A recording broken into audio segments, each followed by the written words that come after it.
So hey guys, welcome to my YouTube channel.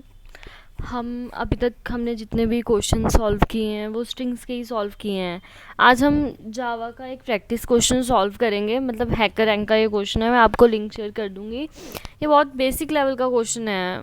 अगर आपने if else statement, तो अगर आप जावा में एज अ बिगिनर हो या आपने सी सी प्लस प्लस कुछ भी करा है, आपका लॉजिक ठीक होना चाहिए। तो आज से हम हैकर रैंक भी स्टार्ट करेंगे कहीं ना कहीं, जिससे हमारी प्रैक्टिस होती रहेगी आगे। तो चलिए हम क्वेश्चन को देख लेते हैं एक बार। प्रॉब्लम क्या दी हुई है?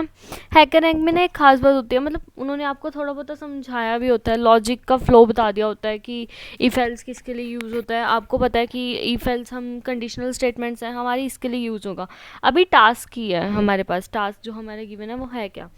हमें एक इंटीजर एन दिया हुआ है, ठीक है, कुछ भी नंबर हो सकता है, 1 2 3 इंटीजर, कुछ भी, नेगेटिव पॉजिटिव, ठीक है।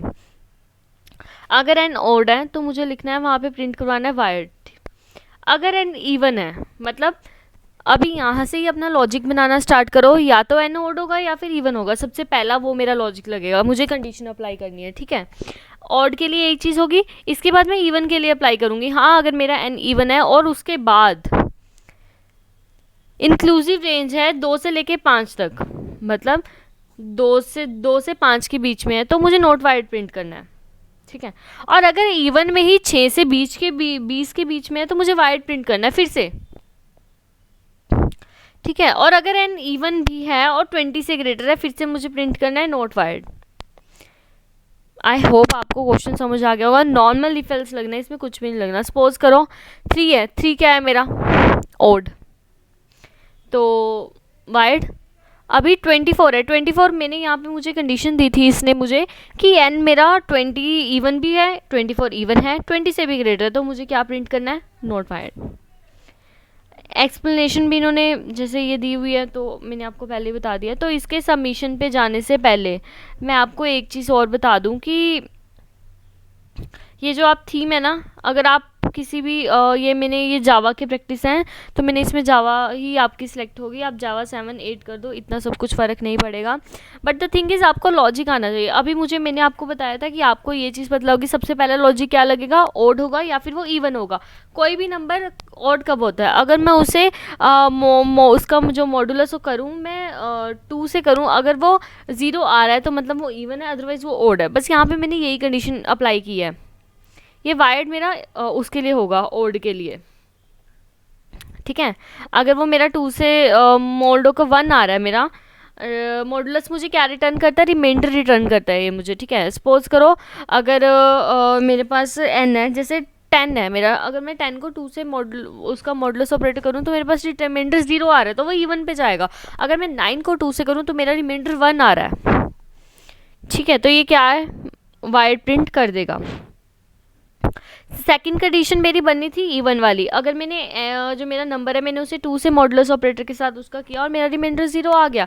अभी इवन के अंदर भी केसेस थे, अगर वो 2 से 5 के बीच में होगा और 6 से 20 के बीच में होगा, तो मैंने ये वाले केस भी लगा दिए। आपने एक और चीज़ नोटिस की है यहाँ पर, आपको अपना कोड जितना हो सकता है, आपको कॉम्प्लेक्सिटी का भी ध्यान रखना है। हाँ, आप सोचोगे क्या, हमें तो अभी यही नहीं पता, तो हम कॉम्प्लेक्सिटी के बारे में कैसे मतलब समझ लें।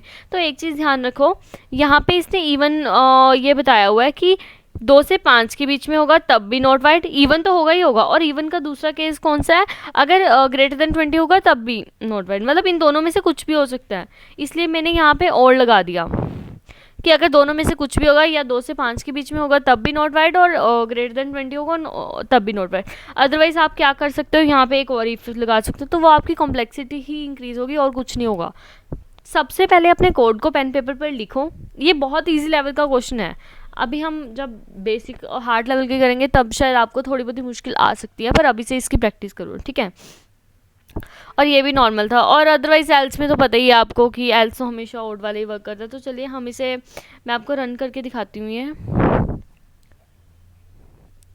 हैकर रैंक पे आपके क्वेश्चन इतने इजी कभी नहीं होंगे, ये बहुत इजी लेवल के क्वेश्चन हैं, इसलिए आपको लग रहा होगा कि क्या ये लॉजिक है, पर जब आगे आप करोगे ना, अभी आपके ये जो 7 टेस्ट केस हैं ये रन होने ही चाहिए, अदरवाइज आपको वो एरर देगा ही देगा।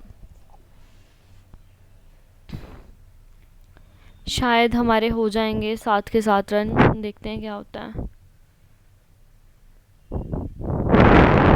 हो गए, ठीक है। ये आपको देखने हैं, आपका हर एक टेस्ट केस पास होना चाहिए, आपका क्वेश्चन हर एक टेस्ट के लिए ही चलना चाहिए मेरा। आई होप आपको ये क्वेश्चन समझ आ गया होगा। So thank you so much for watching my video. मैं इसका लिंक क्वेश्चन का डिस्क्रिप्शन में शेयर कर दूंगी, आप खुद जाओ और इस क्वेश्चन को सॉल्व करो, अपना लॉजिक लगाओ। हो सकता है आपको कुछ डिफरेंट पता हो तो आप वो भी ज़रूर ट्राई करना। Thank you so much.